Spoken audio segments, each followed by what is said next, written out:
Isang nakakakilabot na balita na naman ang gumulantang sa baryo ng San Felipe. Panibagong bangkay na naman kasi ng isang lalaki ang natagpuang palutang-lutang sa isang ilog malapit sa minahan. Ayon sa mga nakasaksi, mukhang wala pang 5 oras nang mapatay ang biktima. Dahil nang iahaw nila ang bangkay ay may lumalabas-labas pang dugo sa parteng katawan nito na may butas. Nung gabing yun, marami ang naghinala na baka panibagong kaso na naman yun ng aswang. Hindi naman kasi lingid sa kanilang kaalaman na ang kanilang lugar ay dating pinamumugaran din ng mga nilalang na yun. Uy pre! Napalingon si Ruperto sa nadaanan niyang tindahan. Mambo nung gabing yun, hindi na sana niya lalapitan ng kanyang kaibigan dahil maputik pero nakita niyang may hawak-hawak ito ng yosi. Agad siyang lumapit sa lalaki at saka humingi ng isang stick. Sinindihan agad ito ni Ruperto. O bakit? May nahanap ka na bang bagong trabaho? Sasama mo ba ako? Hindi. Anong trabaho ang pinagsasabi mo? Uso ba yun? May sasabihin lang akong kaganapan dito sa baryo natin. Kaganapan? Bakit? Nahuli na ba yung nanghipo sa anak na pangit ni Aling Morta? Dami mo naman sinasabi. Pwede ba ako na muna magsalita? Ibilisan mo, may ginagawa pa ako sa bahay eh. Bumuga na muna ng usok si Genggeng bago tuluyan nagsalita. Pabulong itong nagsalita. Pre, may natagpuan na naman bangkay dito sa baryo natin. It's a 3-man down, pre. 3 men down. O anong gagawin ko ngayon? Kung pangatlo na yun na natagpuan bangkay. Gusto mo maging 4? Gusto mo sumunod ka? Huy, napakawalang kwenta mo naman talagang kausap eh oh. Ay naku, umuwi ka na nga. Pahala ka. May aalok pa naman sana akong sideline. Sideline? Eh teka, ano ba yan? Umuwi ka na, di na ako interesadong sabihin sa'yo. Ano nga? Ito naman parang tanga oh, di na mabiro. Interesado ka talaga? Kahit na anong trabaho pa yan. Eh di, maghanap tayo ng aswang. Natulala na lamang si Ruperto nang marinig ang sinabing yun ng kanyang kaibigan. Hanggang sa makauwi siya ng kanilang bahay, ay iniisip niya pa rin kung papatusin niya ba ang alok ni Genggeng. Ayon kasi sa binata, naghahanap ng mga tao ang mayamang negosyante sa kanilang baryo. Lahat na makakasama ay magdoronda gabi-gabi para hanapin at tugisin ng mga aswang. Kakaiba rin talaga yung pagiging adik ni Don Rody sa paghahanap ng aswang eh. Umabot na talaga siya sa puntong kailangan na niya maghanap ng mga tao. Nakakatawa. Dadamputin na sana ni Ruperto ang tasa ng kape sa lamesa nang biglang magsalita ang batang si Maloy. Nanggaling pa yun sa labas. Binitawan nito ang payong at seryosong pumasok. Anong nakakatawa sa gustong mahuli ang mga nilalang na nagdudulot ng perwisyo at kapraningan sa mga tao? Hoy, yan ka na naman sa pagiging bida-bida mo eh. Narinig mo lang yung sinabi ko eh, kung ano-ano nang sinasabi mo dyan. Inihingi ko ba opinyon mo? May karapatan ako magsalita depende sa kung ang sasabihin ko ay nakakasira ng tao, nakakasakit o nagdudulot ng kasamaan sa kaisipan ng isang tao. Oo na. Yan ka na naman eh, sa pagiging malalim mo magsalita. Tumayo si Ruperto at sa lubong ang kilay na kinausap ang bata. Sabi mo nga sa akin, hindi ka totoong bata no? Hindi ka totoong 9 years old. Bakit ganyan ka magsalita? Bakit ganito ako magsalita? Oras lang ang makakapagsabi sa'yo. Ha? Anong... Oy! Teka! Hindi na lumingon pa ang bata nang kusa nitong umakyat sa taas. Napapaiding na lamang si Ruperto sa mga pagkakataon na yun. Sa halos mag-iisang buwan na niyang kasama sa bahay ang pinsan niyang yun, hindi pa rin niya alam kung bakit ganoon ang kilos at pananalita ng bata. Basta noong mamatay ang nanay nito dahil sa aksidente, sa poder na nila iniwan si Maloy. Wala namang nagawa si Ruperto dahil mismong ina na rin niya ang nagdesisyon na doon tumira ang bata. Ay nako, Diyos ko naman. Kailan kaya uuwi ng Pinas si Mama? Hindi ko na yata kaya mamuhay ng may ganitong kasama na bata. Minsan nakakatakot ng kausapin eh. Nilaklak na lamang niya ang isang tasa ng kape at saka muling umupo. Dinukot niya ang dipindot na cellphone at saka sinubukang tawagan si Genggeng. Pero sa mga pagkakataong yon ay mahina na talaga ang signal sa kanilang baryo. Tuwing umuulan kasi ay naapektuhan ang nag-iisang satellite na malapit sa kanila. Mas maigi pa nga sigurong tanggapin ko na lang yung alok ni Genggeng kaysa mamalagi ako dito sa bahay. Tsaka, para hindi naman isipin ni Mama na umaasa lang ako sa padala. Ayaw kong nandito lang lagi kasi may kasama akong batang weirdo eh. Ay nako, buwisit. Kinuhang muli ni Ruperto ang payong sa gilid ng kanilang pinto. Lumabas siya ng bahay. Nang nasa gate na siya ay nagtaka siya kung bakit may isang lalaking matanda ang nasa gilid. Basang-basa yun ng ulan. Sinubukan niyang kilalanin ang mukha na matanda. Pero dahil madilim sa parting yon ay hindi niya yun namukaan. Bakit ka nagpapaulan dyan? First time mo lang bang mabasa ng ulan? Medyo bastos ang pagkakasabi ni Ruperto. Pero kahit na ganoon, wala man lang tugon sa kanya ang matanda. Nanatili lang itong nakatayo sa gilid at nakayuko. Hoy! Umalis ka dyan! Baka mamaya pagkamalang ka pa magnanakaw. O baka naman magnanakaw ka nga. Wala ka mananakaw sa bahay namin, oh. Sinasabi ko sa'yo. Pero kung gusto mo, dalin mo yung bata sa loob. Ayaw ko nandito yun sa bahay eh. Sa sinabing yun ni Ruperto ay saka nag-angat ng tingin na matanda. Sakto naman na may dumaang tricycle. Natapatan ng ilaw ang mukha na matanda at sa hindi malamang dahilan, nakaramdam ng kaunting takot si Ruperto nang makita niya ang mukha nito. Nakangiti ng nakakaloko ang taong yon. Kaya naman dumistansya ng bahagya ang binata. Ano bang kailangan mo? Umalis ka na nga dyan, baka sipahin pa kita eh. Tumatawa-tawa ng mahina ang matanda na maglakad na ito paalis. Hindi malaman ni Ruperto kung ano ang mararamdaman niya. Basta ang naiisip niya noong mga oras na yon ay weirdo ang nakausap niya. Aalis na sana siya nang makita niyang nagmamadaling lumabas ang batang si Maloy. Ni hindi na rin ito nagpayong nang lumabas ito ng gate. Nasaan na yung matanda? Bakit? Lolo mo ba yon? Kung lolo ko siya, di lolo mo rin yun. Pero hindi yun ang totoong pakay ko eh. Kumpare mo yon? Matanda ka na kasi. Pero mukha ka lang aswang ang matandang yon. Ha? Sandaling natamimi ang binatang si Ruperto. Hindi naman na bago para sa kanya na nagsasalita ng aswang ang kanyang batang pinsan. Pero nung mga oras na yon, hindi niya maintindihan kung bakit parang bigla siyang kinabahan. Ganun pa man, mas pinili pa rin niyang hindi paniwalaan ang bata. Kulang ka lang siguro sa gatas, no? Yan, puro ka kasi hotdog. Kung ano-ano na lang tuloy yung pumapasok sa isipan mo. Aswang nga matandang yun. Ako ang pakay niya. Gusto niya akong patayin. Hoy, bibig mo nga. Makabintang to, para kang investigador ah. Hindi yun aswang, pulubi yun. Mata pobre ka na nga, nang bibintang ka pa. Ay naku, diyan ka na nga lang. Aalis na ako. Aswang nga matandang yun. Palagay ko, natagpuan na nila ako. Pwede ba? Pumasok ka na sa loob. Nauulanan ka na oh. Kapag nagkasakit ka, kasalanan ko pe. Doon, pasok! Pasok na, sige na! Putek!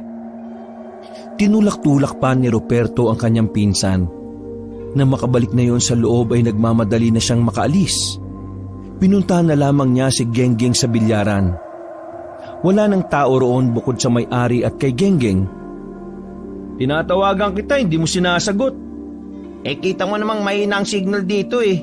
Bakit ba? Nakapag-isip-isip ka na ba sa alok ko sa'yo? Umupo si Ruperto sa tapat ng mesa ng bilyaran. Dumukot ulit siya ng yosi sa kahan ng kaibigan. Oo, para may sarili akong pera. Tsaka, para lagi akong wala sa bahay. Natutulig na ako sa pinsan ko eh.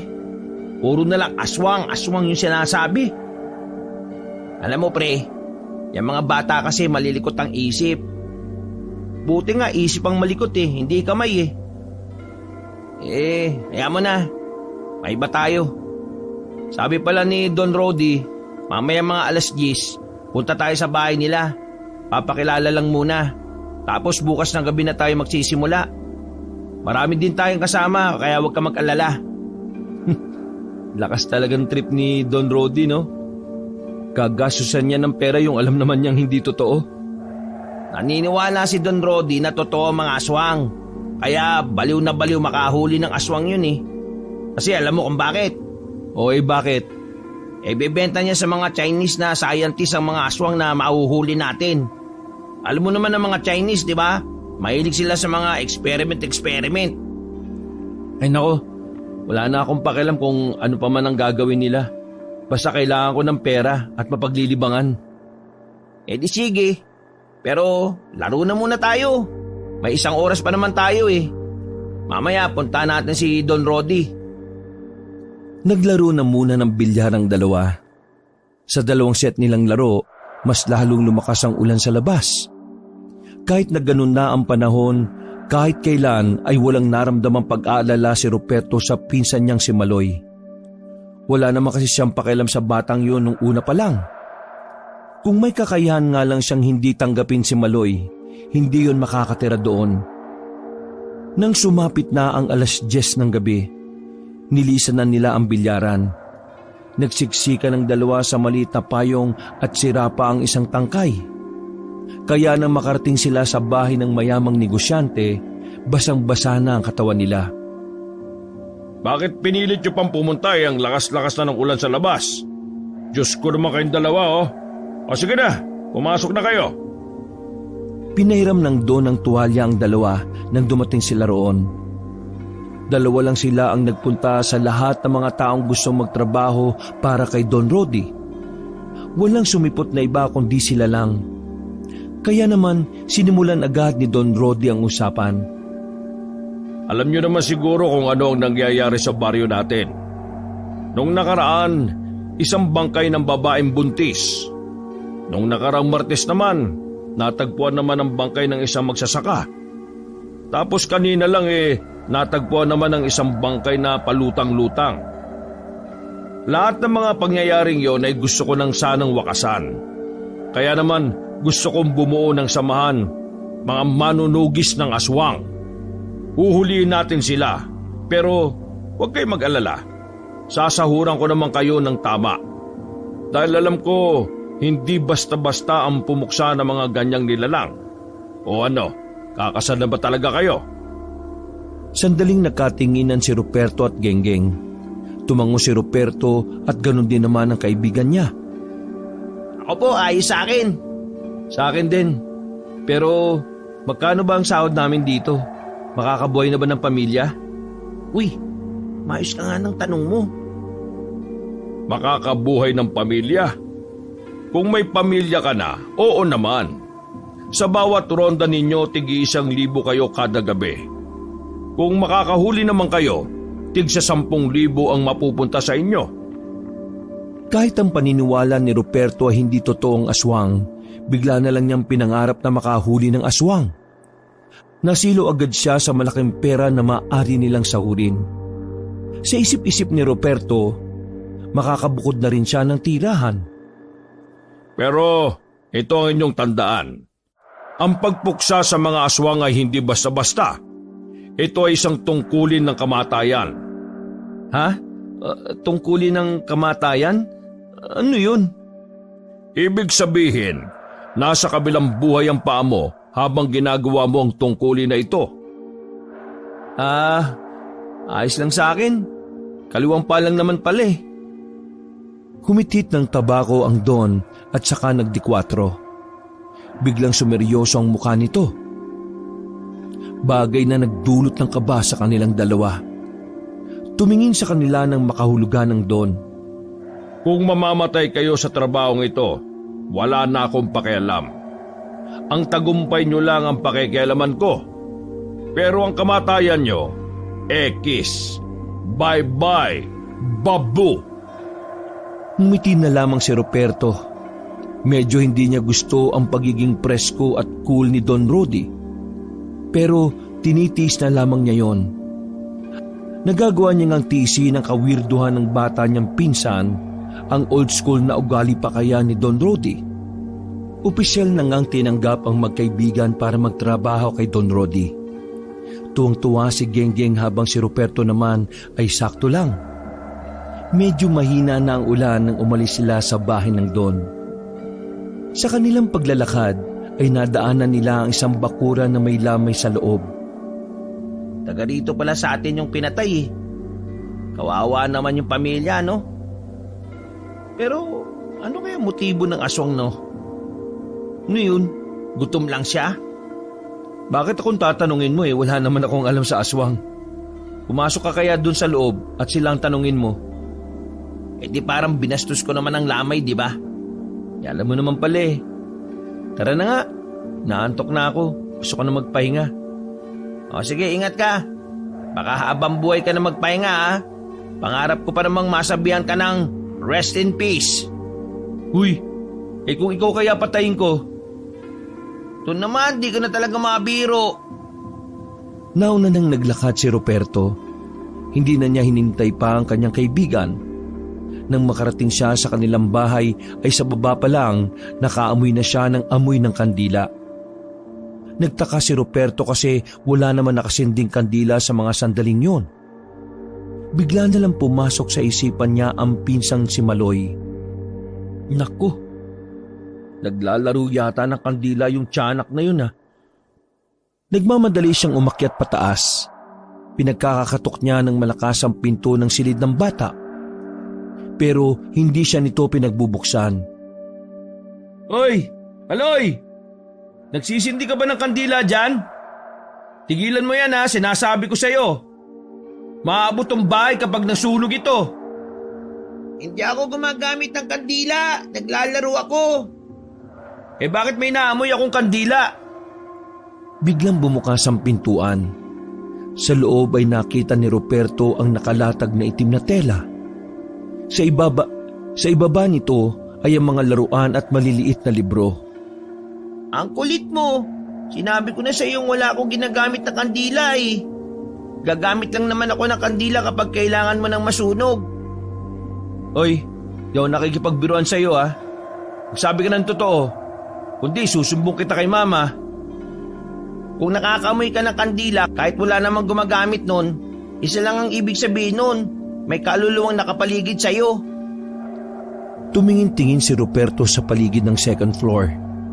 Nang mapadako ang tingin sa dulong bahagi, nakaramdam siya ng takot. Pero hindi yun pinahalata sa bata dahil ayaw niyang pagtawanan siya nito. Aswang? Tapos ngayon multo? Alam mo, baliw ka na. Ay naku, diyan ka na nga. Aminin mo nang natakot ka. Alam mo Maloy, kaunting-kaunti na lang, masisipa ko na talaga yung mukha mo. Tiningnan niya na masama si Maloy. Seryoso lang namang nakatingin sa kanya ang bata at parang hindi man lang natakot sa sinabi niya. Padabog na sinara ng batang si Maloy ang pintuan.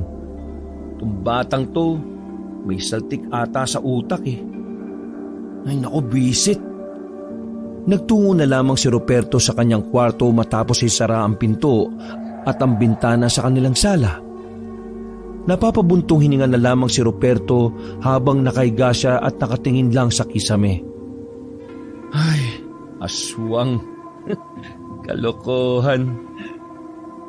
Niyakap na lamang ni Ruperto ang unan at makalipas lang ng ilang minuto, nakaramdam na ng antok ang binata. Nakatulog na siya ng tuluyan ng dahil sa lamig ng klima at sa katahimikan na meron ng lugar. Pero dakong 2:00 ng madaling araw, biglang naalimpungatan ng binata nang maramdaman niya na parabang may umaaligid sa kanilang bahay. Dinig na dinig kasi ang mga tapak na mga paa. Visit, sino ba yung mga yun? Nung oras na nagtatakbuhan pa yung mga siraulo. Nakapikit mata pang bumangon ng kama ang binata. Binuksan niya ang bintana. Sumilip siya sa labas. Pero wala naman siyang nakitang kahit na isang tao. Dahil doon, tuluyan nang namulagat ang kanyang mga mata. Takang-taka siya. Napapaisip kung guni-guni niya lang ba ang kanyang narinig. Meron talaga akong narinig kanina eh. Langya naman no. Baka may mga magnanakaw nga ah. Kinuha ni Ruperto ang nakatago niyang kutsilyo sa ilalim ng kama. Sinukbit niya yun sa kanyang tagiliran at saka lumabas ng kanyang silid. Pagbaba niya ng sala ay binuksan niya naman ang main door. Pinindot niya rin ang switch ng ilaw sa bakuran nila. Naningkit ang mga mata ni Ruperto nang mapansin ang mga bakas ng mga paa sa putikan. Patunay lamang yon na habang tulog sila, meron nga mga tao na umaaligid sa kanilang bahay. Hinawakan na nga ni Ruperto ang kanyang pinagmamalaking kutsilyo. Tumayo siya sa harapan ng main door at saka matapang na nagsalita. Kung sino man kayo dyan, magpakita kayo sa akin. Isa-isa lang oh, patay kung patay. Pero wala naman siyang nakuhang tugon mula sa paligid. Nakakaramdam na siya ng kaunting kaba. Pero dahil sa kanyang iniingatang pride, hindi siya nagpapahalatang takot. Lumabas na kayo dyan. Hindi yung patago-tago kayo. Paano tayo magpapatayan yan? Huwag ka nang magsalita na parang kayang-kaya mong pumatay nang kahit isa man lang sa kanila. Iritado na namang tumingin si Ruperto sa hagdanan. Nandoon ang batang si Maloy at base sa mga mata nitong dilat na dilat, nahalata ni Ruperto na hindi pa natutulog ang bata. Hinahamon mo ba ako? Hinahamon? Saan parte kita hinahamon? Parang sinasabi mo na nagmamatapag na ako sa mga sinasabi ko eh. Ikaw ang nagsabi niyan. Ang gusto ko lang sabihin, kahit isa sa kanila, wala kang mapapatay sa kanila. Bukod kasi sa wala ka namang karanasan sa pagpatay gamit ng kutsilyo, baka hindi ka rin makatama sa kanila. Hindi ang mga taong manahimik ka na nga. Bata-bata mo yung daldal mo. Sasampalin na kita ha, isa pa. Nakakainsulto ka na. Kung makapagsalita ito, walang galang. Matuto ka nga magsalita na may halong paggalang sa mas nakakatanda sa'yo. Palibhasa, hindi ka dinisiplina ng nanay mo eh, no? Labas na sa usapan ng pagdidisiplina sa akin ni Mama ha. Ang gusto ko lang naman malaman mo, aswang ang mga umaaligid-aligid sa bahay natin. Magsasalita pa sana si Ruperto pero narinig na naman niya ang mga tunog ng mga paa sa paligid. Tumatapak-tapak kasi ang mga yon sa mga nakatambak na plywood sa gilid ng kanilang bahay. Kung ano ang naririnig mo, sila na yon. Ay nako, tigilan mo na nga yan, ha? Para maniwala ka sa sinasabi ko, halika, sumama ka sa akin. Nauna nang maglakad ang batang si Maloy. Kahit na naiirita si Ruperto, sinundan niya pa rin yun. Dala na rin siguro ng kuryosidad, pumasok sila sa silid ni Maloy. Marahan na binuksan ni Maloy ang bintana nito. Sumilip ka dyan sa kaliwang banda, sa puno ng anatili sa kabilang bakuran. Nandun sila. Salubong pa ang kilay ng binata nang pagbigyan niya ang gusto ng bata. Nang sumilip siya roon, ay wala muna siyang nakitang kakaiba. Sa una niyang tingin ay pangkaraniwang puno lang naman yon. Pero nang tingnan niya ulit, nakita niya ngang may mga gumagalaw sa puno. Yung mga gumagalaw, sila yan, mga aswang. Ha? Gumagalaw lang, aswang na? Tulig ka ba? Tingnan mong mabuti. Nang idako ulit ni Ruperto ang tingin sa kinaroroonan ng puno, kita niya roon ang isang lalaki na tumalon mula roon patungo sa kabilang puno. Nanlaki ang mga mata ni Ruperto. Sa takot niya ay isinarado niya agad ang bintana. Akala ko ba hindi ka natatakot? Bakit mo sinasarado yung bintana? Ha? Malamang isasara ko yung bintana. Malamig eh. Oo. Tama, malamig. Baka mahamugan ang utak mo. Baka lalo pang hindi gumana yan. Ngumisi ang bata. Kahit kasi hindi aminin ni Ruperto ang nararamdaman niya, ay kitang-kita naman sa mukha nito ang takot at kaba. Naniniwala ka na ba sa akin na totoo ang mga aswang?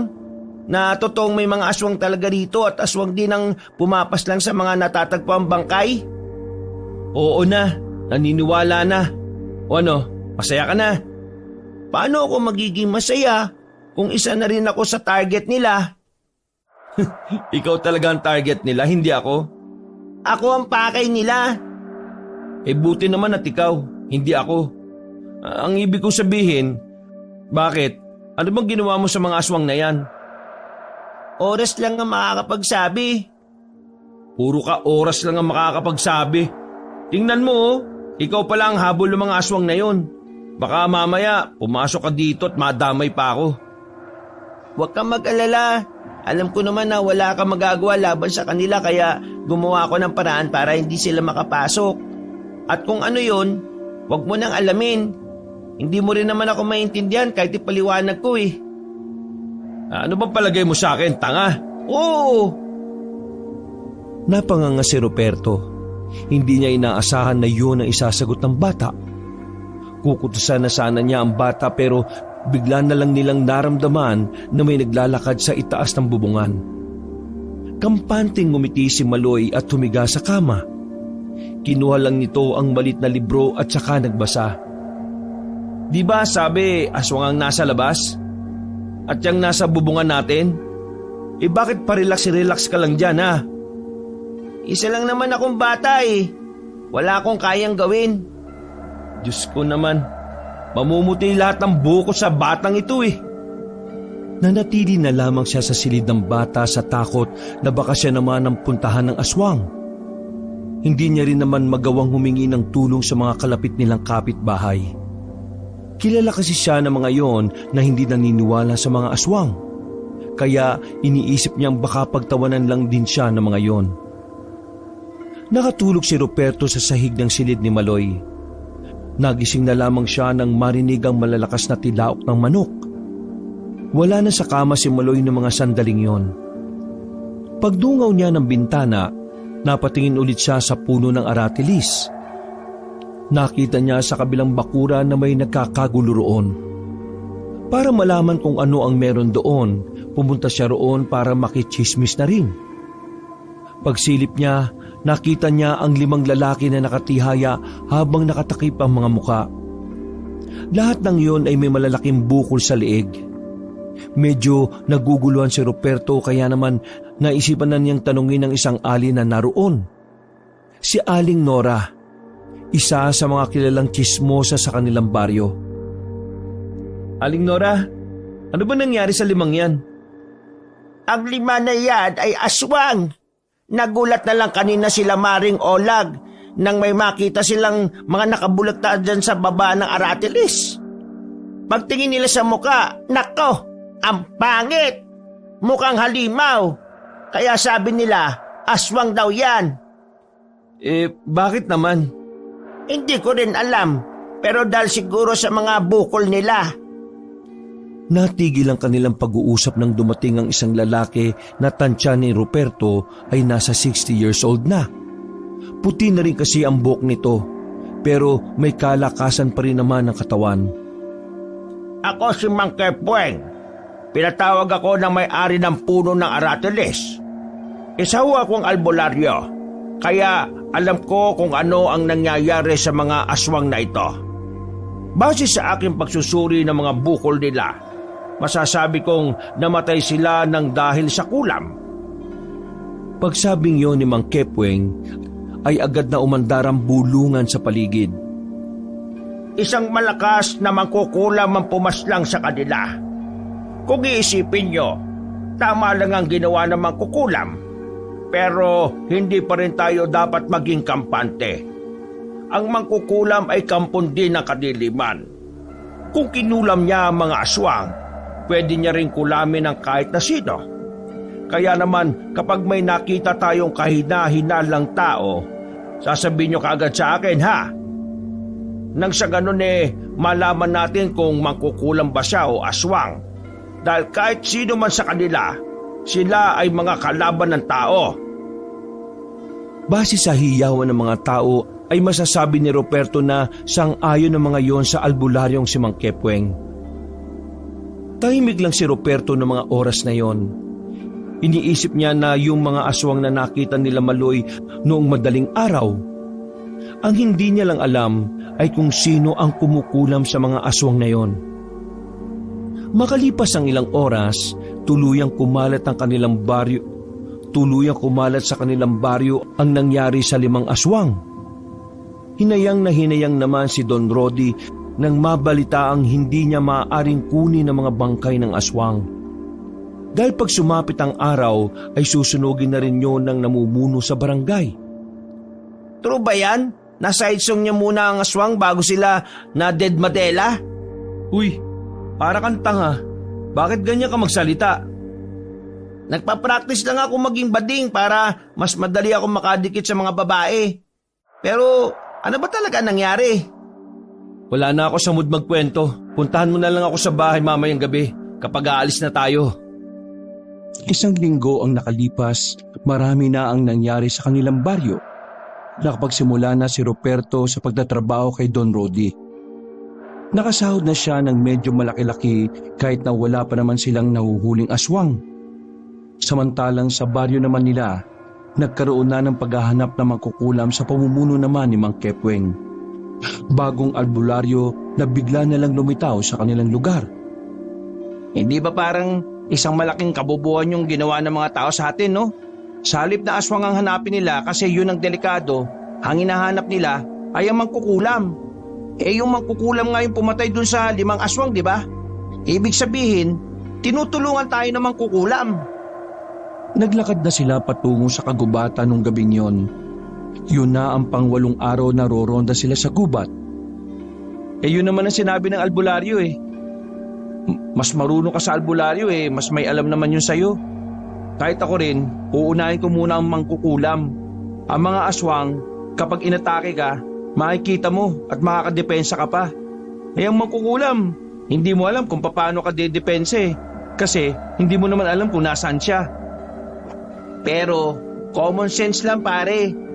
Kasi kung masama ang mangkukulam, dapat kung sino-sino na lang yung kinukulam niya sa atin. Pero bakit yung mga aswang na yung kinukulam niya? Tanong mo sa mangkukulam para malaman mo. Ay nako, manahimik ka na nga. Papasok na tayo sa gubat. Tumigil sila sandali sa bukana ng kagubatan. Kanya-kanya na nilang inilabas ang mga mahahabang patalim na binigay sa kanila ng Don. Kanya-kanya rin silang dala ng mga flashlight. Sana naman may mahuli na tayong aswang para tiba-tiba na. Nang makapag-ayos na silang lahat, ay sinimulan na rin nilang maglakad papasok sa loob. Kampante at kalmado lamang sila na naglalakad nung oras na yun. Dahil tulad ng mga naunang gabi, iniisip nila na wala pa rin silang makakasagupang aswang. Pero kalahating oras lang ang nagdaan, nakarating sila sa minahan. Malapit lang kung saan natagpuan ang bangkay ng biktima ng aswang. Tumingin-tingin muna sila sa paligid. Wala namang mga taong naroon kung kaya't agad din naman silang lumapit. Dahil sa pag-aakalang umuwi na ang mga nagmimina doon, naisipan nilang pumasok sa loob ng tunnel. Pero nasa bungad pa lang sila ay nakita na nila ang 2 lalaking trabahador. Wakwak ang tiyan ng isa, samantalang ang isa naman ay puro kalmot ang buong katawan. Naghihingalo pa yun. Biktima na naman to ng aswang Buhay pa yung isa! Buhay pa! Tara, tulungan natin! Nagpresinta ang isa nilang kasama na buhatin ng lalaking naghihingalo. Pero nang iangat nila yon, ay nalaglag ang isang braso nito sa lupa. Doon lamang nila napagtanto na sa dami ng hiwa at kalmot ng lalaki sa katawan, kaunting galaw lang ay hihiwalay na ang ibang parte ng katawan nito. Napilitan na lang silang ibaba ang lalaki.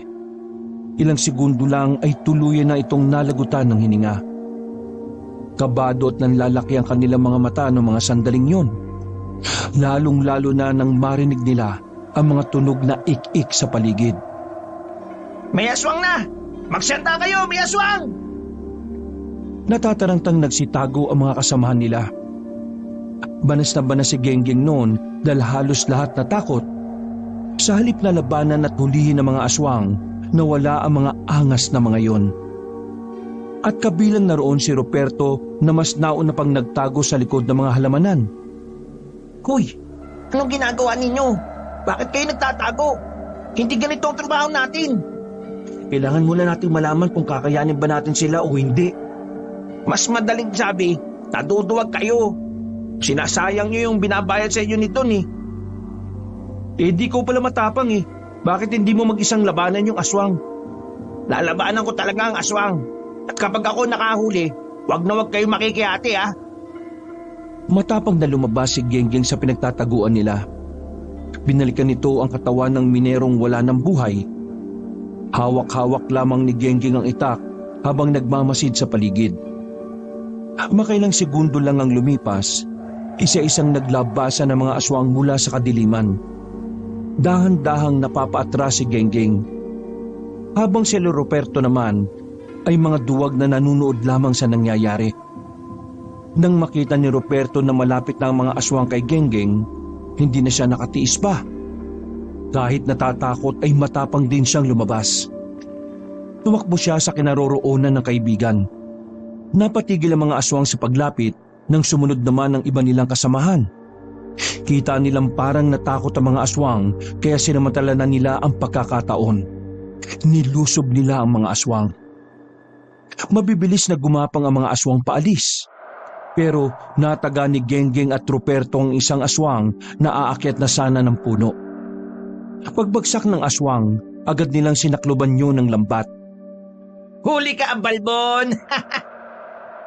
Kung akala nila ay patay na ang aswang na yon, kaya naman kampante silang pinasok na ang aswang sa loob ng sako. Tuwang-tuwa sila noong mga sandaling yon. Dahil sa wakas, matapos ang 8 gabi nilang pagdoronda, nakahuli na rin sila. Di ba ang sabi ni boss, buhay man o patay basta madala natin sa mansyon? Eh di eto na, tiba-tiba na. Nagmamadali silang umalis ng kagubatan. Pagkarating nila ng mansyon, agad nilang pinakita kay Don Rody ang dala-dala nilang aswang. Tuwang-tuwa ang matanda nang makita ang aswang na inilatag sa mahabang lamesa. Wala ng buhay ang aswang na yon. Yan ang gusto ko sa inyo mga bata. Alam nyo, tiba-tiba tayo nito. Tiba-tiba ako. Tiba-tiba din kayo. Tiba-tiba din tayong lahat. Eh boss, magkano ba bibili ng Chinese yan? Secret. Huwag nyo nang alamin. Ang mahalaga, marami tayong pera bukas. Ano nang gagawin natin dyan, boss? Pupunta ba mga Chinese dito? Hindi. May kukunin ako mga tao na magdadala niyan sa kanila. Pero sa ngayon, may kukontakin lang akong albularyo. Ipapasuri natin kung anong klase ng aswang ito. Meron akong kakilalang magaling na albularyo. Sa ngayon, pumasok muna kayo sa loob at magpaluto kayo ng kahit na anong gusto niyong pagkain. Sa sobrang tuwa ay nagpalakpakan pa sila Roberto. Kung ano-anong pagkain na lang ang pinaluto nila sa mga kasambahay. Kumuha rin sila ng mga alak at bahagyang nag-inom. Dakong 12:00 ng gabi, dumating na ang albularyong si Kepweng. Habang abala ang iba nilang kasama sa pagdiriwang, lumabas si Roberto at Genggeng. Pinuntahan nila kung saan nakahilata ang wala ng buhay na aswang. Nakita nilang naroon na rin ang albularyo na kausap ni Don Rody. Siya nga pala, Kepweng. Itong dalawang ito ang nanguna sa paghuli ng aswang na yan. Magandang gabi po. Umaga na pala. 12:00 pa lang. AM na pre, hindi na PM. Ay, kayo pala magiting at matapang na humuli sa nilalang na ito. Sa hindi malamang dahilan, nakita ni Roberto na parabang may galit sa mukha ni Kepweng. Para itong nainis bigla nang makita sila. Pagtingin niya ulit sa albularyo, nakangiti na yun sa kanya.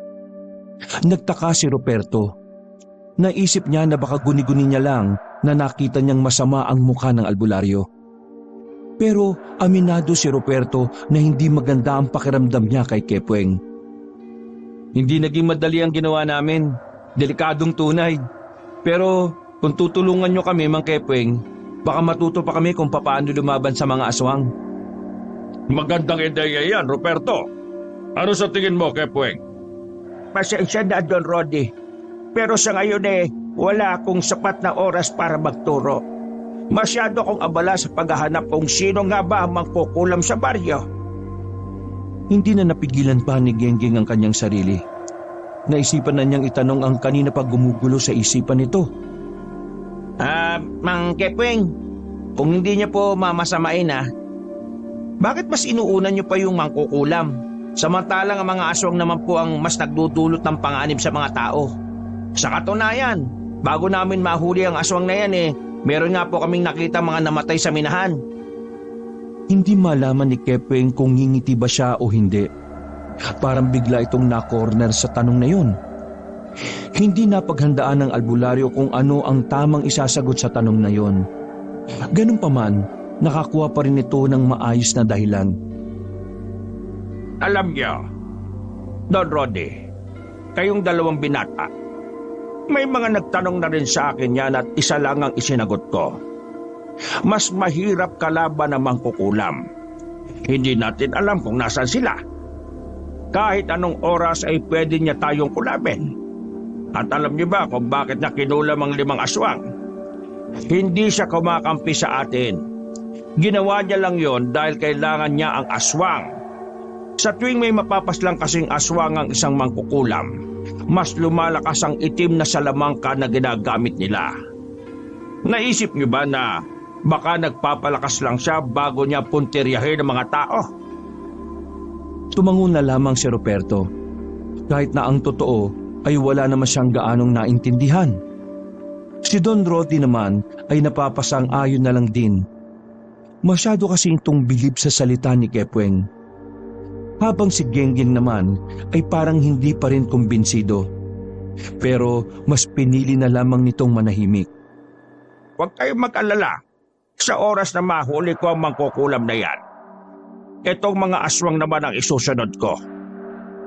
Ngumiti ng malapad si Kepweng sa kanila at pinagtuunan na ng pansin ang aswang na nakahiga sa mahabang lamesa. Don Rodi, ang aswang na ito ay pangkaraniwan lamang na tiktik. Pero hindi na rin masama. Hindi madaling makahuli ng aswang. Pero sakaling makahuli kayo o makapatay kayo ng malalakas na aswang, sabihin nyo sa akin.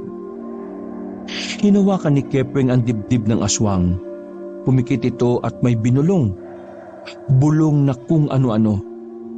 Sandali. Ano bang ginagawa mo? Dumilat ang albularyo at saka huminga ng malalim. Dinadasalan ko siya para hindi na mapasukan ng dyablo ang katawan niya. Ang mga ganitong aswang kasi ang madalas na sinasapian ng dyablo kapag patay na. Baka magulat kayo, bigla na lang tumabuhay. Ganun ba? Nako, maraming salamat naman. The best ka talaga. Tumango-tango na lamang si Kepweng, habang si Ruperto naman at Genggeng ay tahimik lang sa gilid. Makalipas lang ang ilang sandali ay nagpaalam na sa kanila ang albularyong si Kepweng. Bago pa yun lumabas ng gate, tumingin pa yun kay Genggeng. Napansin din ni Ruperto yun. Galit yata sa iyo si Mang Kepweng Ikaw naman kasi, tanong ka pa ng tanong Nainsulto mo yata. Hindi. Alam kong may ibang dahilan kung bakit hindi niya nagustuhan ang tanong ko. Ha? Anong ibig mong sabihin, Genggeng? Hindi ko pa alam. Pero hindi ako komportable kay Mang Kepweng. Kailangan natin maging mapagmasid sa mga galaw niya. Huwag mong sabihin pinagdududahan mong aswang yung albularyong yon. Baliw ka ba? May aswang bang albularyo? Natigil ang kanilang pag-uusap nang lumapit sa kanila si Don Rodi. Nakangiti itong tinapik sila sa balikat. Bakit kayo nandyan? Tara, magdiwang tayo sa loob. Mag-inuman tayo. Paano po yung bangkay na aswang? Huwag kang mag-alala, Genggeng. Babantayan naman yan ng mga tao ko. Tara na, gusto ko mag-inom ngayon dahil isang tagumpay ang meron tayo ngayon. Pumasok na rin ang tatlo sa loob. Nag-inuman sila roon hanggang sa hindi na nga kinaya ni Don Rodi ang kalasingan. Makalipas lang din ng ilang oras, nagkayayaan na rin silang umuwi. 4:00 na noon, kaya nakaramdam na rin ng sakit ng ulo si Ruperto. Ay nako, hindi naman ako gaanong nalasing pero Sumakit ang ulo ko. Ako nga, nahihilo ko eh. Pero kaya ko pa naman maglakad. Ayos lang kaya si Don Rodi? Kaagi kayo. Bakit nyo iniwan sa banyo? Yan bigat-bigat eh. Hindi na namin kayang buhatin. Bukas sa bukas din, amoy mapanghin na yun. Nag-akbayan pa ang dalawa habang naglalakad silang pauwi. Nang makarating sa isang kanto ay nagpaalam na rin si Gengging kay Ruperto. Kumaway pa yon habang papalayo. Napapailing na lamang si Ruperto. Hindi niya inakala na sobrang daming mangyayari sa gabing yon. Pagka-uwi ni Ruperto sa kanilang bahay, naabutan niyang nakabulagta si Maloy sa sahig ng silid nito. Natatarantang binuhat ng binata ang bata. Uy, Maloy! Ano nangyari sa'yo, siraulo ka? Inalog-alog niya ang bata, pero kahit na anong gawin niya ay hindi yun magising-gising. Buwisit naman oh. Ano ba nangyari sa tiyanak na to? Buwisit! Buwisit!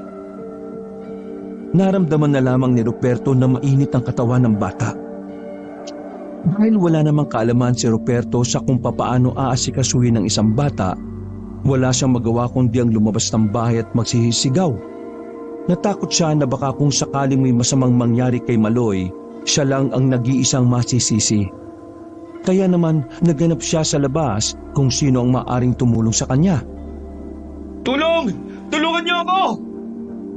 Paulit-ulit na sinisigaw ni Ruperto yon, hanggang sa narinig na siya ng isa sa pinakabiteranong tsismosa sa kanila, si Aling Nora. Lumapit ito sa kanya nang marinig ang kanyang sinasabi. Ay, ano ba nangyari? Bakit ka ba sigaw ng sigaw?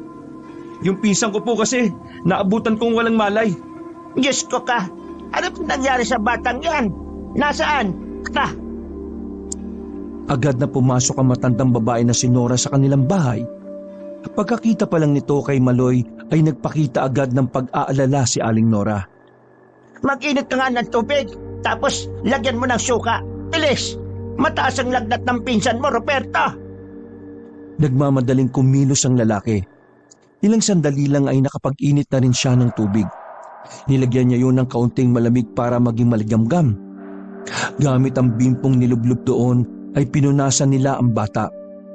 Paulit-ulit lamang nilang ginawa yon hanggang sa kahit papaano ay bumaba na rin ang init ng katawan nito. Nakahinga naman ng maluwag si Ruperto. Akala niya kung ano na nangyari sa bata. Mayayari sana siya sa nanay niyang nasa abroad kung nagkataon. Ano bang ginagawa kasi ng batang yan at bakit nilagtat? Lagi bang napapagod din? Di ko nga alam sa batang yan. Nandito lang naman yan sa bahay. Ang ginagawa lang naman yan magluto eh. May kala naman kaming matino kaya hindi naman yan nahihirapan. Kabata-bata pa niyan, pinagluluto mo na mag-is. Aling Nora, may trabaho ako. Lagi akong wala rito sa bahay. Diyos ko, kawawa naman palang batang ito. Kung pwede ko lang alagaan ito ginawa ko na. Kaso nakita mo naman, ang dami ko na ring apo. Yung mga anak ko kasi, Diyos ko, pabuntis ng pabuntis. Wala namang matinong trabaho ang mga asawa. Ang ending, ang lola ang bantay ng mga anak nila. Ako ang kawawa. Aling Nora, medyo mabuti rin pala kayong tao, no? Akala ko chismis lang ang inaatupag niyo sa buhay eh. Sira ulo ka yata eh. Anong tingin mo sa akin masama? Dibangan ko lang ang chismis pero mahal na mahal ko ang pamilya ko. Kaya ikaw mahalin mo rin ang batang yan dahil yan lang ang pamilya mo rito. O sige na, kailangan ko nang bumalik sa bahay. Nagrarambulan na yung mga apo ko ron. Lalabas na sana si Aling Nora nang bigla itong huminto at may inihabol na tanong. Roberto, ito bang pinsan mo, yung nanay niya may lahing mangkukulap? Diyos ko naman, Aling Nora. Yung nanay niya po patay na. Kung yun po ang hinihinala niyong kumulam sa mga aswang, hindi po siya. Wala po kaming lahing mangkukulam, no? Bakit niyo naman po naitanong? Duda ba kayo sa amin? Hindi, wala naman. Basta, sige na, aalis na ako. Bahala ka na sa pinsan mo, Iiling-iling na lamang si Ruperto. Hindi niya maintindihan kung bakit bigla na lamang nagtanong sa kanya ng ganon si Aling Nora. Sobrang layo kasi ng tanong na yon sa huli nilang pinag-usapan. Baliw din yata si Aling Nora. Paano niya naisip na may lahing mangkukulam yung nanay nito? Wala naman kaming lahing mangkukulam. Muli niyang binalikan ng tingin si Maloy. Tulog na tulog pa rin ito, pero wala na itong lagnat. Ay, inaantok na ako. Ay nako, bahala ka na muna dyan sa sofa. Umakyat na si Ruperto sa kanyang kwarto. Hinayaan na niya ang sariling isalampak ang katawan sa kama. Walang ano-ano ay agad din naman siyang dinalaw ng antok.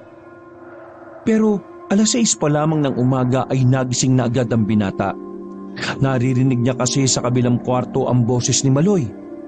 May kung ano itong kinakanta-kanta na hindi naman niya maintindihan.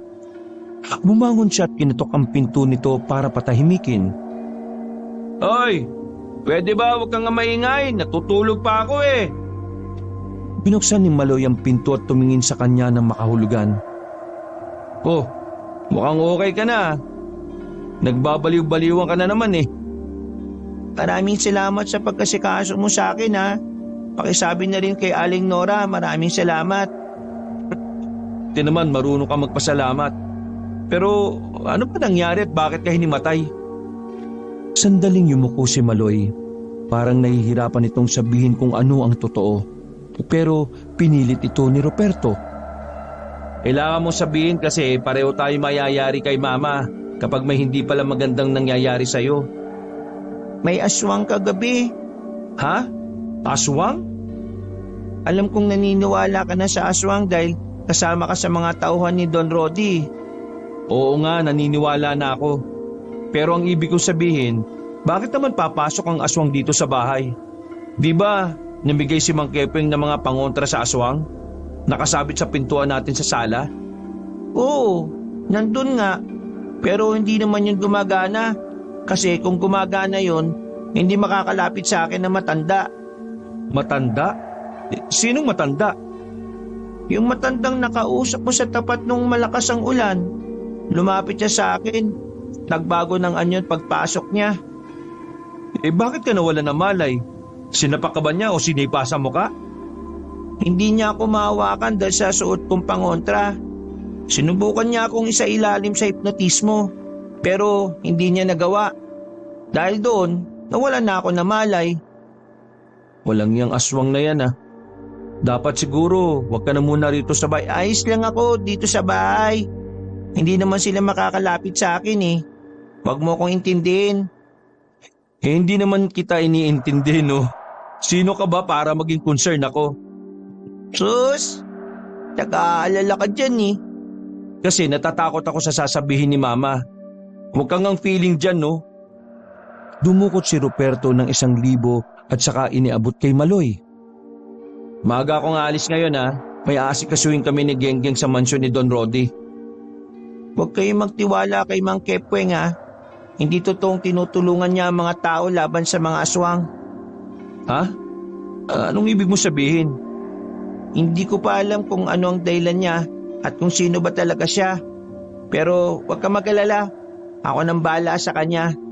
Bago pa siya makagawa ng masama, naunahan ko na siya. Kung makapagsalita ka, akala mo naman talaga may kayang gawin eh. Hoy, paalala ko lang ha, 9 na taon ka pa lang, hindi 30. Iiling-iling na lamang si Ruperto nang iwan niya ang batang si Maloy. Pagkatapos maligo ay umalis na siya agad ng kanilang bahay. Pumunta siya agad sa mansyon ni Don Rodi. Pagdating niya roon ay wala pang iba nilang kasama. Tanging si Genggeng at Don Rodi lamang ang naroon. Hopre, nauna ka na pala rito. Nasa na nga pala yung bangkay ng aswang? Ipinasok na muna sa hindi ko alam kung saang kwarto eh. Si boss? Kausap sa call yung Chinese na bibili sa bangkay ng aswang. Isa nga pala. Narinig mo na ba yung balita? Anong balita? Alam na raw ni Mang Kepeng kung sino yung makukulam.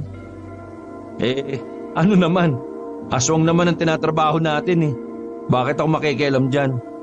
Hindi ka ba naghihinala sa taong yon? Hindi ko talaga magawang paniwalaan si Mang Kepeng pre.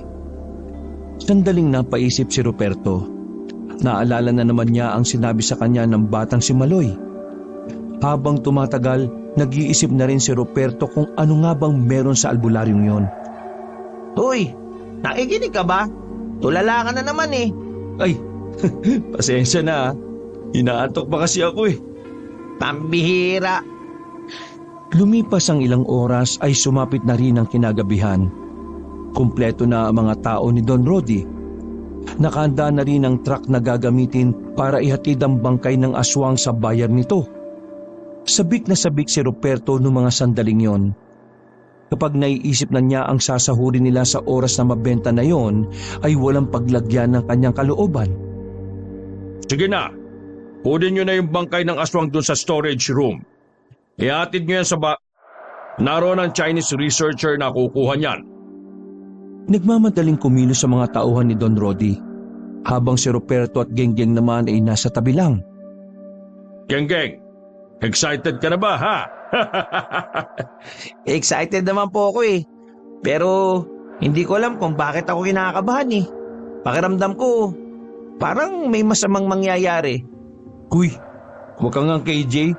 Dapat happy ka lang. Di ba, boss? Oo naman, happy lang. Natigil sa pag-uusap ang tatlo nang makita na nilang binubuhat na ang bangkay ng aswang. Pero nang malapit na silang makalabas ng gate, nagulat ang lahat nang biglang bumangon ng aswang. Agad nitong hinaltak ang isang lalaki at kinagat sa kamay. Kinalmot din ito ang isa pang tauhan. Dahil sa nangyari ay naalarma ang lahat. Kanya-kanya ng takbo ang mga taong nandun. Pinagbababarilyo ng mga tauhan ni Don Rody. Pero dahil sa bilis ng aswang ay hindi naman nila yun tinamaan. Walang ya. Ano ba nangyari? Malakas talagang pakiramdam ko na merong ginawa si Mang Keping sa aswang na yan eh, kaya nabuhay eh. Ano siya, Diyos? Kayo, lahat kayo, habulin niyo ang aswang. Tayin niyo ulit kung kinakailangan. Nagsitakbuhan palabas ng mansyon ng mga tauhan ni Don Rody na may daladalang mga baril. Naiwan naman si Ruperto at Genggeng sa tabi ng Don. Boss, anong gagawin namin? Tawagin niyo si Mang Keping. Sabihin niyo na nakawala. What? Huwag na tayo magtiwala sa kanya. Hindi niya tayo tinutulungan. Malakas ang kutob ko na meron siyang ibang ginagawa eh. Pareho kayo ng kutob ng pamangking ko. Ganyan ba kapag parehong buang? Hindi ba kayo nag-iisip? Tingnan niyo nga. Mas inunin niya pang mahuli yung mangkukulam ng aswang kaysa sa mismong aswang. Parang mas pinoprotektahan niya yung aswang na wag makulam eh. Parang may punto ka nga, Genggeng. Pero para lang ha. Pero sige, hindi na natin hihingin ang tulong niya. Ang gagawin natin ngayon, hanapin ang aswang na nakatakas. Hintayin niyo ako rito, sasama ako sa inyo. Ilang minuto lang ang nakalipas ay nakabalik na rin ang Don. May daladala na itong mahabang baril. Ang dalawa ay ibinigay nito kay Ruperto at Genggeng. Tinanggap agad naman nila yon. Wala silang sinayang na oras. Lumabas sila ng mansyon at sinundan ng ibang tauhan ni Don Rody. Nakarating sila sa kagubatan. Matapang nilang sinuyod ang gubat pero sa kasamaang palad, wala silang nakitang kahit isang aswang. Ang hindi nila alam, sa baryo pala ng gulo ang aswang na nakatakas sa kanila. Naririnig niyo ba yon? Nagkakagulo sa baryo.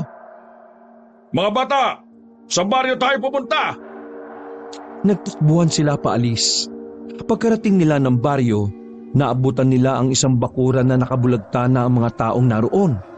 Nahuli na sila ng dating. Lahat ng taong nadatnan nila ay mga wala ng buhay habang naliligo sa sariling mga dugo. Halos masuka-suka pa sila dahil ang ilan sa mga yon ay nakabuka ang tiyan. Grabe! Nakakaawa naman ang mga ito! Nakatakip pa ang bibig ng binata habang nakatingin sa mga biktima. Ilang minuto matapos sa pag-atake ng aswang ay lumabas na rin ang mga tao sa kanilang bahay. Nabulabog kasi ang mga residente ng kumalat agad ang nangyari sa pamilyang biktima ng aswang. Nagdatingan na rin ang ilang kinatawan ng barangay. Pero ang nakapagtataka para kay Ruperto at Genggeng, sa lahat ng taong naroon ay si Mang Keping lang ang hindi nila makita. Mukhang tama nga kayo ng pamangkin kong buwang ha. Sinabi ko naman kasi sa iyo hindi natin dapat pinagkatiwalaan ng Kepweng na yon. Malakas ang kutob ko na nung dinasalan niya yung aswang, yun ang dahilan kung bakit biglang nabuhay ulit yun. Demonyo yata yung tarantadong yun. Kailangan natin malaman kung sino siya. Baka ginagamit niya lang yung paghahanap sa mangkukulam para hindi natin mabuko kung anong klase ng tao ba talaga siya. Saan ba natin siya hahanapin?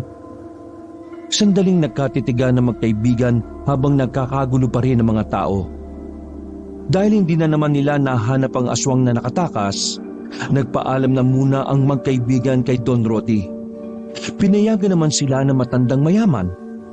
Kinaumagahan, takot at pangamba na naman ang naramdaman ng mga residente sa kanilang lugar. Ang masaker na ginawa ng aswang ay naging isang malaking babala para sa lahat. Hindi maiwasan ng iba na mapraning. Pero sa kabila ng mga nangyari, si Mang Kepweng ay wala pa ring ibang inatupag kundi ang sinasabi nitong mangkukulam. Sa katunayan, naabutan nila Ruperto ang albularyo na tinipon ng ilang residente sa ilog. Napatigil si Ruperto at Genggeng sa paglalakad. Dahil sa kuryosidad ay napalapit ang dalawa roon para pakinggan kung ano ang sinasabi ng albularyong si Kepweng. Mga kalugar, makinig kayong lahat. Alam ko na kung sino ang magkukulam sa baryong ito. Bulong-bulungan agadang namayani nung oras na yon. Maging si Ruperto at Genggeng ay sabik ding inabangan ang sasabihin ni Kepweng. Mamayang gabi, magpunta tayo ulit dito at malalaman nyo kung sino. Hindi na napigilan ni Genggeng ang sarili. Sumingit ito sa mga tao't malakas ang loob na nagtanong sa albularyo. Mang Kepweng, mawalang galang na po. Pero gusto ko lang pong malaman kung bakit mas gustong-gusto nyo pa rin unahin na mangkukulam Samantalang may nangyari ng pagpatay ng isang pamilya kagabi. At ang masaklapan nito, aswang ang may gawa. Hindi ko lang maintindihan kung anong meron sa mangkukulam na wala namang sinasaktan na ibang tao Pero pinag-iinitan mo siya ng pinag-iinitan. Habang ang mga aswang, malayang gumagala-gala lang dito sa atin at nambibiktima pa. Dahil salita niya ng binatang si Genggeng, ay nag-iwan din ito ng malaking palaisipan sa mga taong naroon. Kitang-kita naman ang inis na bigla na namuo sa mukha ni Kepweng. Huminga ng malalim ang matandang albularyo bago sumagot. Hindi ba't naroon ka naman nung pinaliwanag ko na sa iyo? Hindi ka ba nakakaintindi? Sinabi mo sa akin na kaya mo gustong mapatay ang mangkukulam ay dahil may balak na masama ang mangkukulam sa mga tao. Sinabi mong kaya niya kinulam ang mga aswang dahil mas lalakas siya kapag nakakapas lang siya ng mga aswang gamit ang pangkukulam. Yun ang naalala ko sinabi mo sa amin. Oo, sinabi ko nga yun. O ano ngayon ang pinuputok ng putsi mo? Naisip ko lang po, Mang Kepweng, bakit po tayo nakatoon sa isang taong hindi naman natin alam kung papaano tatalunin? Samantalang nandyan ang mga aswang na kung magkakaisa tayo, kakayanin natin silang puksain. Kung totoo mang may binabalak na masama mangkukulam sa mga tao, hindi ba dapat matagal na niyang ginawa yun? Bakit kailangan niyang magpalakas sa pamamagitan ng pagpaslang ng aswang? Hindi naman mahirap para sa kanya na mangkulam ng isang tao, di ba? Ano bang gusto mong sabihin ha? Sa palagay ko, walang masamang balak ang mangkukulam na kulamin ng mga tao. Mga aswang lang ang target niya. May iba ka bang alam na dahilan kung bakit mga aswang ang target niya? Wala kang alam, di ba? Pwes ako meron. Wala man akong alam na ibang dahilan para kulamin niya ang mga aswang. Pero nararamdaman kong kinukulam niya ang mga aswang para sa kapakanan ng mga tao. Mang Kepweng, kung talagang may malasakit kayo sa baryo, unahin mo ang mga aswang na kitang-kita mo namang kumapas lang na ng mga tao. Bakit wala kang pakialam sa mga aswang? Manahimik ka! Anong walang pakialam ang sinasabi mo? Ginagawa ko ito para sa baryo. Anong alam mo sa mangkukulam, ha? Wala kang alam. Ako ang nakakaalam kaya ako ito ginagawa. Isa akong albularyo. Kaya lahat ng nangyayari, alam na alam ko yan. Huwag na huwag kang mas marunong dahil wala ka namang napapatunayan sa buhay. Tiniko ni Ruperto si Genggeng. Nararamdaman na kasi ni Ruperto na medyo nagkakaroon na ng tensyon. Pre, Tama na. Baka isipin pa ng mga tao rito, ikaw yung mangkukulam eh. Mga kasama, kung napapansin ninyo, mukhang pinoprotektahan ng taong ito ang mangkukulam ah. At protector ka naman ng mga aswang. Anong sinabi mo? Nasisira ka na ba ng ulo?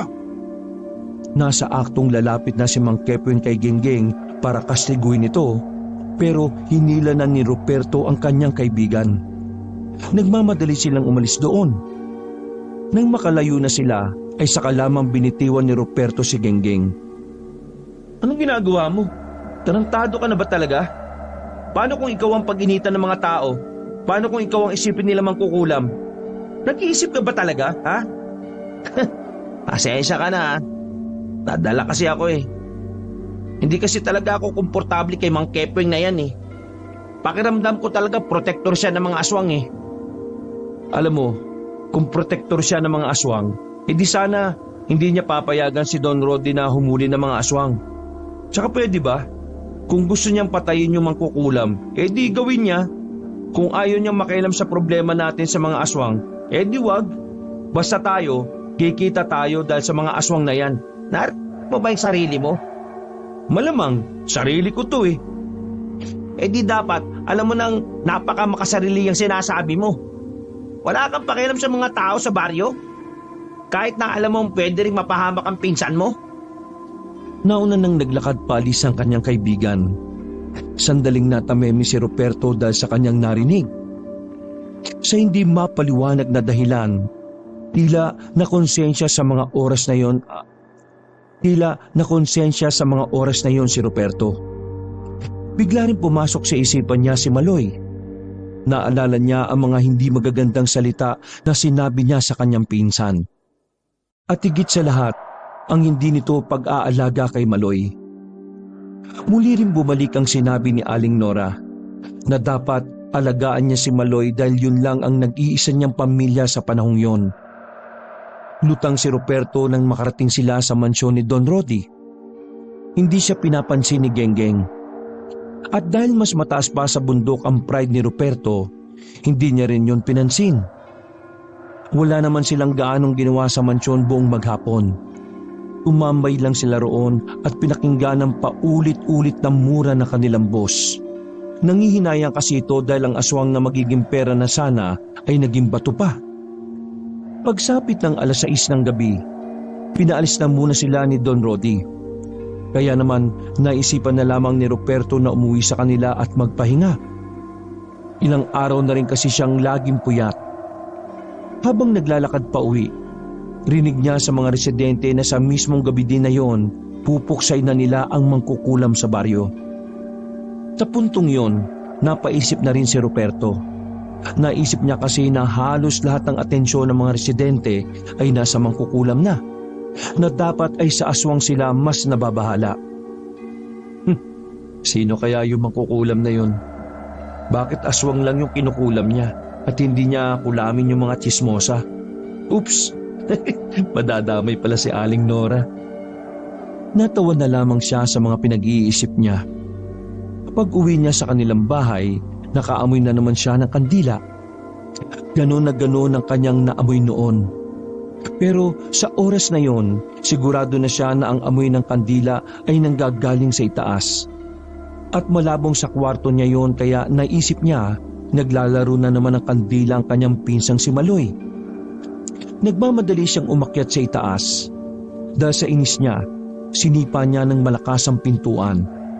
Bumungad sa kanya si Maloy na nakaupo sa gitna ng malaking telang itim. May mga nakapalibot ditong mga kandilang kulay itim din. Nakaramdam na agad ng kaba si Ruperto. Hindi niya inaasahan na ang hinahanap ni Mang Kepweng ay walang iba kundi ang kanyang pinsan. Kuy, Maloy, anong ibig sabihin nito? Nanatili pa rin nakaupo ang bata. Kalmado lang itong lumingon sa kanya. Ni hindi makikitaan ng kahit na anong kaba. Sinabi ko naman sa iyo, Kuya Ruperto, oras lang ang makakapagsabi sa iyo at ito na ang oras na yon. Umami ka nga. Ikaw ba yung mangkukulam dito sa baryo natin na kumukulam sa mga aswang? Ako nga. Paano mo nagagawa yan? Saan ka natuto niyan, ha? Ngumiti ang batang si Maloy. Hinipan muna nito ang mga kandila bago nagsalita. Isang araw bago mamatay si Mama, binasa ko yung mga libro niya. Teka, mangkukulam si tita? Tumangulang ang bata. Hindi naman makapaniwala si Ruperto sa kanyang nalalaman. Para siyang nabubuang sa kakaisip. Mangkukulam si Mama, pero ang pangkukulam na ginagawa niya ay hindi para sa tao, para sa aswang. Sa ibang sabi, ang pangkukulam na ginagawa ko ay sa aswang lang tumatalab. Ibig sabihin, wala akong kinukulam na tao dahil ang kakayahan ko makapangkulam ay para lang sa mga aswang. Teka. So sinasabi mo na mangkukulam ka at si tita? Ganun ba? Opo. Tapos yung kakayahan yung makapangkulam, basta, aswang lang ang kaya niyong kulamin? Opo, ganun na nga po. Pambihira naman talagang buhay ito. Napakagulo. Napailamos na lamang si Ruperto sa sariling mukha nang maalala ang binabalak ng mga tao sa kanyang pinsan. Nagdala mo nga pala sa akin dito sa baryo nyo. Naramdaman ko na kaagad na may mga aswang. Pumapasok sa panaginip ko na may balak sila masama sa mga tao. Kaya naman, naisip ko na aralin din ang mga ginagawa ni Mama. Kasi gusto ko makatulong sa mga tao kahit na bata pa lang ako eh. Gusto ko magamit ang salitang pangkukulam para sa kabutihan. Oo na. Ginamit mo nga sa kabutihan ang pangkukulam.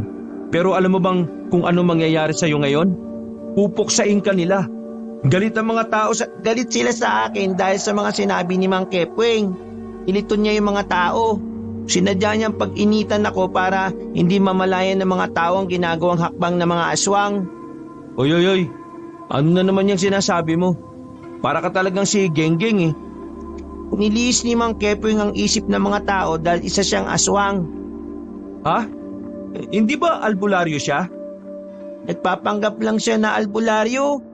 Pinapaniwala lang niya ang mga tao na may malasakit siya sa pamamagitan ng pagbibigay ng mga pangontrang wala namang silbi. Hanggang sa hindi na namamalayan ng mga tao, gagawin na rin silang aswang. Kuya Ruperto, si Mang Kepweng ang leader ng mga aswang. Niloko niya mga tao. Ngayon, ako ang pinag-iinitan niya dahil alam niyang isa akong malaking banta sa mga aswang. Marunong ka mangulam ng mga aswang, di ba? Eh di, ulamin mo na sila lahat para tapos na. Bata pa po ako eh. Hindi pa ako dalubhasa sa pangkukulam ng aswang. Pero itong ginagawa ko ngayong gabi, para ito kay Mang Kepweng. Ang hindi ko lang alam kung kailan ito tatalab. Kaya kailangan gumawa na rin kayo ng paraan para matugi sa mga aswang at si Mang Kepweng. Ha? Natigil ang pagsasalita ng bata nang marinig nilang sumisigaw sa labas si Aling Nora. Agad na bumaba ang magpinsan para harapin yon. Aling Nora, bakit? Ano kailangan nyo? Yes ka, umalis kayo rito, Roberto. Doon muna kayo magtago sa pwesto ko sa palengke. Papunta na rito ang mga tao. Tutugisin nila si Maloy. Alam na nila ang tungkol sa pagiging mangkukulam mo, iho. Kaya kailangan nyo nang umalis dito ngayon din. Hali kayo, sumunod kayo sa akin. Hindi na makatanggi pa ang magpinsan nang mauna nang maglakad si Aling Nora. Tinaak nila ang daan kung saan hindi na gaanong nadadaanan ng mga tao sa ganoong oras. Ang kaso nga lang, nakasalubong nila roon ng ibang tao na pinamumunuan ni Mang Kepweng. May mga dalang sulo ang mga yon. Mga kasama, yun ang mangkukulam. Ang batang yan, isang mangkukulam yan. Natatarantang bumalik ang mga yon. Pero pagtingin nila si pinanggalingan nila ay may mga tao na rin paparating. Mabuti na lang dumating si Genggeng at Don Rodi na sakay ng van. Huminto yun at bumukas ang pinto. Sumakay na kayo, bilis! Aling Nora, sumama ka na! Nakasakay sila at nakaalis naman sila roon. Nakahinga ng maluwag si Ruperto. Noong mga sandaling yon ay alam na rin ni Genggeng at Don Rodi ang tungkol kay Maloy. Wisit na Kepweng yan. Siya palang aswang. Nilusob nila kaninang mansyon kasamang iba pang aswang. Mabuti na lamang dumating itong si Genggeng. Habang nagmamaneho si Genggeng ay pasimpleng tinapik ni Ruperto ang kaibigan sa balikat. Nakita niya sa salamin na tumangulang din yun sa kanya. Hindi sila makalabas ng baryo. Mukhang alam na kasi ng mga aswang na tatakas sila. Kaya lahat ng dadaanan nila ay may nakabara ng malaking troso. Boss, pangatlong kalsada na to, pero lahat nakasarado na. Hindi ba natin kayang buhatin ang mga nakatumbang puno na yan? Masyadong malalaki yan, boss. Wala tayong choice, babalik tayo. Diyos ko, Panginoon, gabayan mo siya, anak me. Kung lakarin na lang kaya natin. Masyadong delikado. May kasama tayong matanda at bata. Isa pa, hindi natin alam kung may naghihintay na aswang sa dulo ng kalye na yan. Wala tayong magagawa, Ruperto. Kailangan nating sumugal. Kung hindi, pamamatay lang tayo ng walang saysay. Eto, kumawa ka ng baret. Ikaw rin, Genggeng. Tayo magiging protektor ng batang ito at nitong si Nora. Kilala mo ako? Malamang, chismosa ka eh. Dahil wala na rin silang ibang magagawa, lumabas na lamang sila ng van. Dala ang mahabang baril ay naglakad sila sa gilid ng kalsada.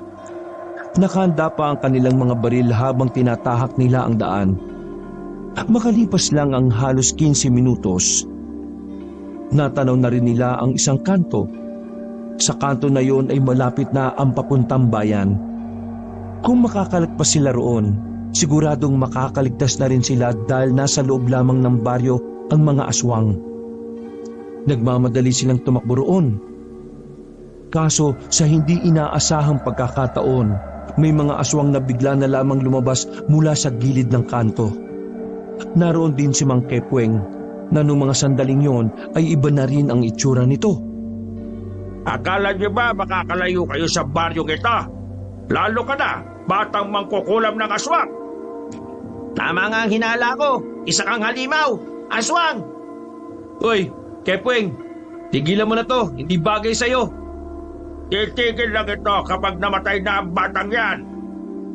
Agad-agad na tumakbo ang mga aswang palapit sa kanila.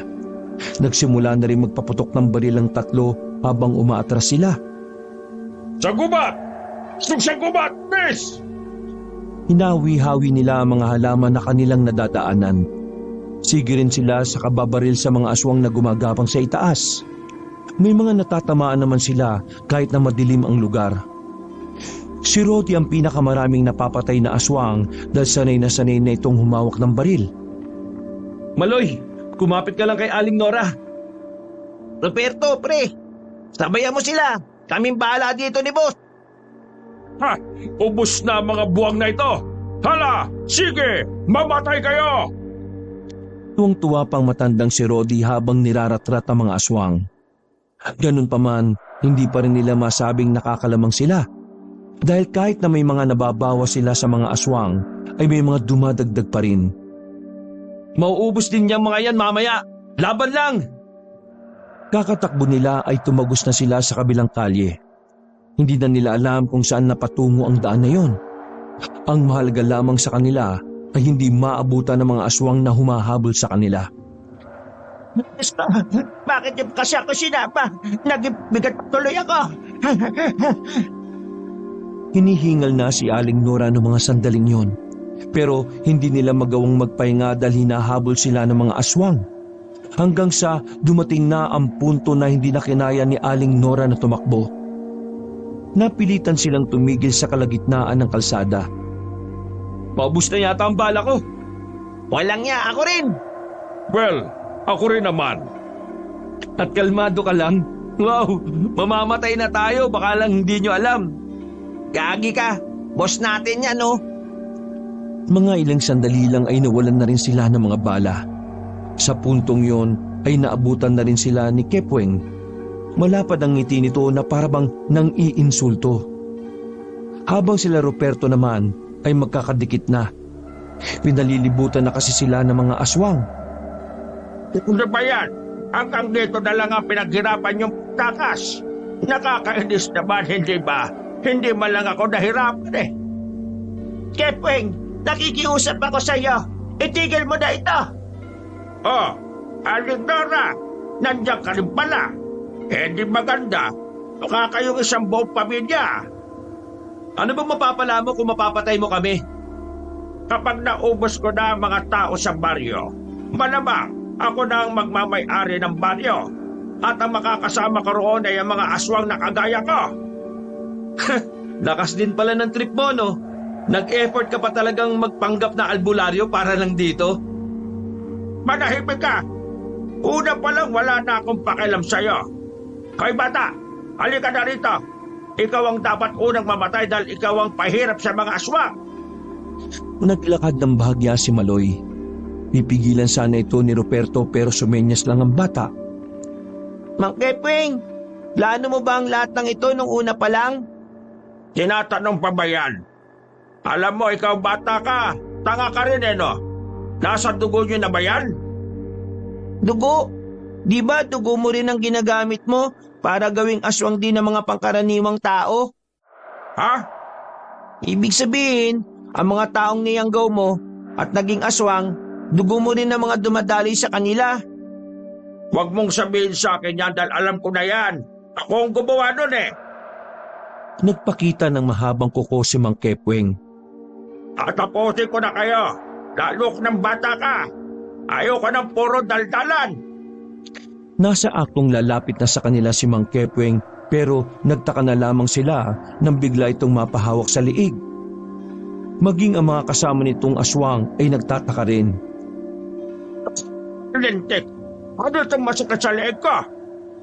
Mang Kepweng, mukhang tumatalab na ang kulam. Mukhang ikaw ang magpapaalam Nanlalaki ang mga mata ni Kepweng. Mas lalo pa itong nawindang ng pati ang mga aswang na kasama niya ay isa-isa nang nagbagsakan sa lapag. Lahat ng yun ay may bigla na lamang tumubong malaking bukol sa leeg. Buisit ka talagang batang magkukulat ka. Bumagsak na rin ang aswang na si Kepweng. Pagbagsak nito sa lapag ay pumutok din ang tumubong bukol sa leeg nito. Teka, kinulam mo silang lahat? Sabay-sabay? Si Mang Kepweng lang ang kinulam ko. Pero dahil nananalaytay ang dugo niya sa ugat ng mga aswang na yan, pati sila naapektuhan ng kulam. Ganon ka kagaling, Maloy. Hahanep! Sasagot pa sana si Maloy nang bigla na itong nawala ng malay.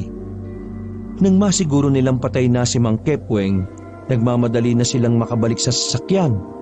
Sa sobrang taranta nila, naisip agad ni Don Rody na dalhin sa ospital ang bata. Wala namang seryosong problema ang bata. Ang sabi lang sa kanila ng doktor ay dahil sa matinding pagod. Pero iba ang paliwanag ni Maloy. Nasaan na tayo? Nasa langit na. Kami yung mga anghel. Buang, nasa ospital tayo, no? Akala namin kung ano nang nangyari sa iyo Sabi ng doktor, pagod ka lang. Hindi. Anong hindi? Tingnan mo nangyari sa iyo, pinag-alala mo ko Nag-aalala ka na sa akin?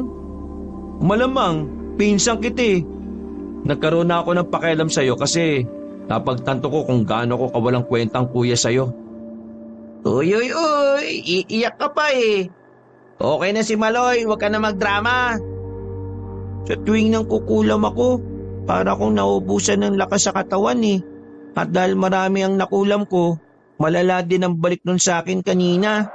Mabuti na lang, hindi ako namatay. Gumuntong hininga na lamang si Ruperto. Naroon pa rin ang pagiging siraulo niya kahit na umiiyak siya. Nakalabas naman sila ng ospital. Pagbalik nila sa baryo kinaumagahan ay wala na ang mga aswang. Pinaliwanag naman nila ang katotohanan sa lahat ng residente. Naintindihan naman ng mga yun ang ginawa ni Maloy. Makalipas ang 1 linggo, tuluyan ang nakalaya sa kamay ng mga aswang ang baryo. Inilalang mga bayani ng baryo si Maloy. Ganon din naman ang magkaibigang binata at ang 2 matanda. Sa kanilang mga naranasan, naisipan naman ni Don Rody na bumuo ng samahan na lalaban sa mga aswang sakaling may lumusob ulit. At ang sama na yon ay pinangunahan naman ni Ruperto at Genggeng.